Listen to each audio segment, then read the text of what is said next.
যুবকরাই হচ্ছে ইসলামের সম্পদ। ইসলামের সম্পদ কে? তরুণ আর যুবকেরা।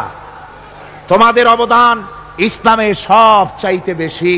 মনে রাখবেন যুবকেরা, শোনো, ইসলাম প্রতিষ্ঠিত হয়েছে তোমাদের রক্তের উপরে। কাদের রক্তের উপরে? যুবকদের রক্তের উপরে। যারা ইসলাম প্রথম কবুল করেছিলেন তারা কিন্তু বুড়ো ছিলেন না কেউ। প্রথম যে ব্যক্তি ইসলাম কবুল করলেন হযরতে সাইয়্যিদুনা আবু বকর সিদ্দিক রাদিয়াল্লাহু তাআলা আনহু, বয়স ছিল 37 বছর। 37 বছর বয়সে দাঁত টাত পড়িয়া খুনখুনা বুড়া হয়ে গেছিল নাকি?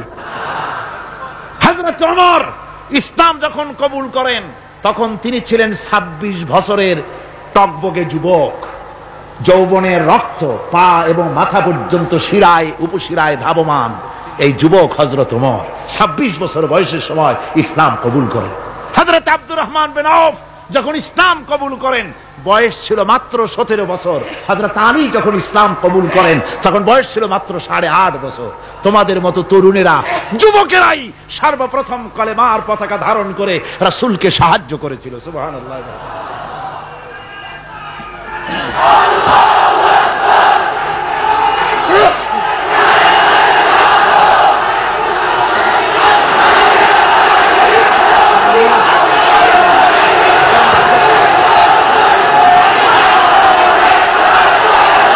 আমার মুসলমান ভাইয়েরা থামুন। আমার ভাইয়েরা, যুবকদের অবদানই চিরকাল ইসলামে বেশি ছিল। তাই বলে যারা বৃদ্ধ মানুষ তাদের কিন্তু কোনো মন খারাপ করার কোনো কারণ নাই, ঠিক কিনা? যেহেতু আমরা যারা বয়সের প্রান্তে এসে গেছি আমরাও ওই যৌবন কালটা পেরিয়ে এসেছি, ঠিক কিনা? আরেকটি কথা, কিয়ামতের দিন কোন বুড়ো মানুষ বেহেশতে যাবে না, সব যুবকরা যাবে। বেহেশতে যাবে কারা? বুড়োরা বোধহয় ভয় পেয়ে গেছেন। রাসূল পাক সাল্লাল্লাহু আলাইহি ওয়াসাল্লাম বলেছেন, আমার কথা না, হুজুর বলেছেন কোন বুড়ো মানুষ বেহেশতে যাবে না, কোন কালো মানুষ বেহেশতে যাবে না। এখন রাসূল যদি বলেন তার কথাই তো আইন। হুজুর বলেন কালো মানুষ বেহেশতে যাবে না, একটা কালো মানুষ কান দিয়ে তো পড়েই গেছে। হুজুর বলেন কেঁদো না, তুমি যখন বেহেশতে যাবে চাঁদের মতো সুন্দর চেহারা নিয়ে বেহেশতে যাবে।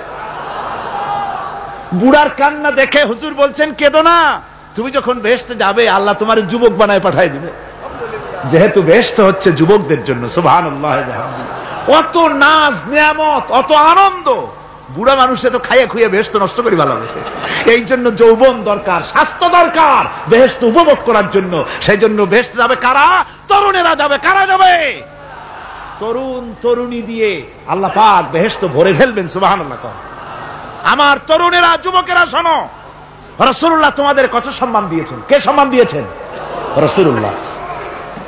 রাসূলুল্লাহ এক জায়গায় বক্তৃতা করতেছিলেন, বক্তৃতা করছেন, এমন সময় দেখা গেল একজন তরুণ সাহাবী, নাম তার জারীর রাদিয়াল্লাহু তাআলা আনহু। চাঁদের মতো চেহারা তার ছিল, খুব সুন্দর চেহারা ছিল তার। হযরত জারীর বসতে না পেরে জায়গা পায় না, দাঁড়ায় আছে। রাসূল নিজের গায়ের চাদরটা খুলে জারীরের দিকে নিক্ষেপ করলেন, বললেন জারীর দাঁড়িয়ে আছো, আমার চাদরের উপরে বসো। সুবহানাল্লাহ। হযরতে জারীর রাসূলুল্লাহর চাদর নিয়ে চুমা খাইতে লাগলেন আর বললেন আকরামাকাল্লাহ কামা আকরামতানি ইয়া রাসূলুল্লাহ। হে রাসূল, আল্লাহ আপনার সম্মান আরো আরো অনেক বাড়িয়ে দিক, যেমন আপনি আমাকে মর্যাদা দিলেন। হে রাসূল, আপনার চাদরে পৃথিবীর কোন মানুষ বসতে পারে? আমার তরুণ ভাইয়েরা, আমার যুবক ভাইয়েরা, তোমাদেরকে রাসূল মহব্বত করতেন, ভালোবাসতেন সবচেয়ে বেশি। তোমরা আজ বাতিলের শিকার। কার শিকার? বাতিলের শিকার। তোমাদেরকে কি দেওয়া হয়? যে সব রাজনৈতিক দলের যুবক যারা তোমরা এখানে আছো, জিজ্ঞেস করি তোমাদের নেতারা তোমাদেরকে কি দেয়? দেয় অস্ত্র, দেয় টাকা, দেয় নারী ভোগ করার জন্য পয়সা, তোমাদের চরিত্র ধ্বংস করার জন্য সব রকমের হাতিয়ার তুলে দেয়। তোমাদের হাতে শোভা পায় কলম, হাতে শোভা পায় খাতা, হাতে শোভা পায় বই। বই খাতা কলমের পরিবর্তে তোমাদের নেতারা তোমাদের হাতে তুলে দেয় স্টেন গান, তুলে দেয় হেরোইন, তুলে দেয় টাকা। এরা তোমাদের নেতা নয়, এরা তোমাদের জীবনের দুশমন। জোরে বললেন কি?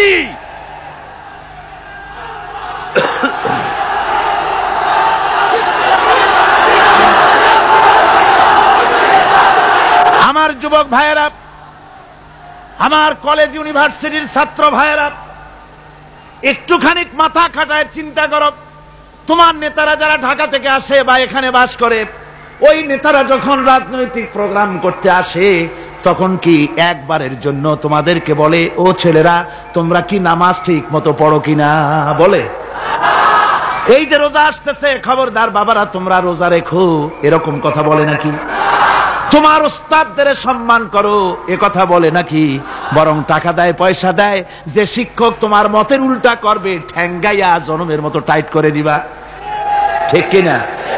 তোমার নেতারা কি কোনোদিন বলে নাকি, ও আমার সংগঠনের ছেলেরা মা বাপের খেদমত করবে, মা বাপের সম্মান করবে, খবরদার মা বাপের সঙ্গে বেয়াদবি করবে না, সন্ত্রাস করবে না, অস্ত্রবাজি করবে না, মানুষকে কষ্ট দিবে না, এমন কোনো কথা বলে না? আমার যুবকেরা শোনো, ওরা টাকা দিয়ে, অস্ত্র দিয়ে, পয়সা দিয়ে, মদ দিয়ে, ওরা নিজেদের ক্ষমতা টিকায় রাখার জন্য তোমাদেরকে লাঠির মতো ব্যবহার করে।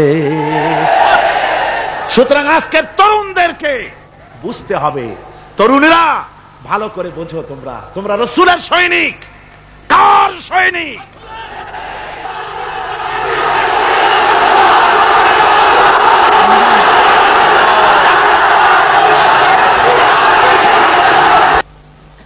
তরুণেরা, যুবকেরা, তোমাদের এগিয়ে আসতে হবে। নির্যাতিত মানবতার পাশে তোমাদের